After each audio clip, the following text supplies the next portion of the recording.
ضرورت کی کون سی چیز ہے جو دکانوں پر یا انٹرنیٹ کے ذریعے آج نہیں ملتی، مگر ضرورت کی ہر چیز خریدنا ضروری تو نہیں؟ اس سوچ کی عملی شکل ہے buy nothing project. I spent about 6 months in Saudi Arabia. Rebecca Rockefeller اور لیزل کلارک نے بائی نتھنگ پروجیکٹ کا آغاز 2012 میں کیا۔ لیزل کو نیپال اور ربیکا کو سعودی عرب میں گزارے وقت نے متاثر کیا۔ دونوں نے دیکھا کہ وہاں خاندان اور پڑوسی ایک دوسرے کی ضرورتوں سے نہ صرف آگاہ رہتے ہیں بلکہ اکثر چیزیں نئی خریدنے کے بجائے ایک دوسرے سے مانگ کر استعمال کی جاتی ہیں۔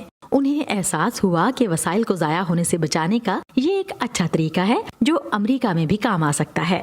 When we saw how much plastic there was everywhere. ہم نے دیکھا کہ ہر جگہ اور خاص طور پر ہمارے ساحل پلاسٹک سے اٹے پڑے ہیں۔ اس کچرے میں زیادہ تر وہ چیزیں تھیں جو ایک مرتبہ استعمال کے بعد پھینک دی جاتی ہیں۔ ہم نے سوچا کہ انہیں یہاں دوبارہ کیوں استعمال نہیں کیا جاتا، اور اس طرح لوگوں کے درمیان تعلق بھی پیدا کیا جا سکتا ہے۔ Another reason for this is that we want اس پروجیکٹ کی ایک اور بڑی وجہ لوگوں کے درمیان رابطے کو فروغ دینا، ایک دوسرے کو برداشت کرنا، سوسائٹی کو قریب لانا، ایک مضبوط کمیونٹی نیٹ ورک کی بنیاد رکھنا اور یہ بتانا بھی تھا کہ انسان مادی چیزوں سے زیادہ اہم ہے۔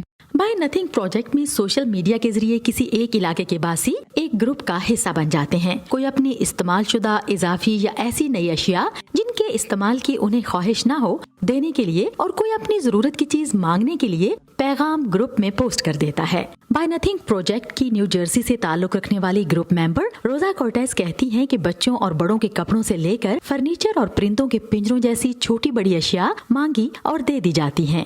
You're asking for an item that you want.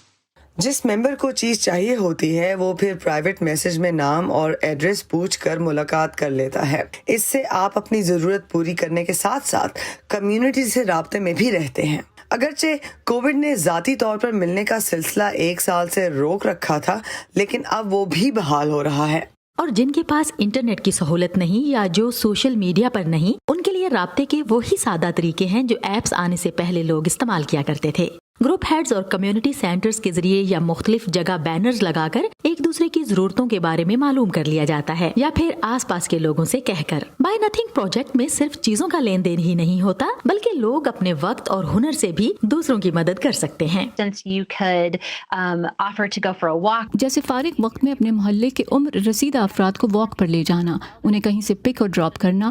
آپ لوگوں کو یہ بھی کہہ سکتے ہیں کہ آج جب وہ کھانا بنانے میں مصروف ہوں گے تو آپ ان کے بچوں کو آن لائن کہانی سنا دیں گے۔ اس گروپ میں چیزیں ادھار بھی مانگی جا سکتی ہیں، جیسا کہ پارٹی کا سامان، گھاس کاٹنے والی مشین یا فینسی کپڑے وغیرہ۔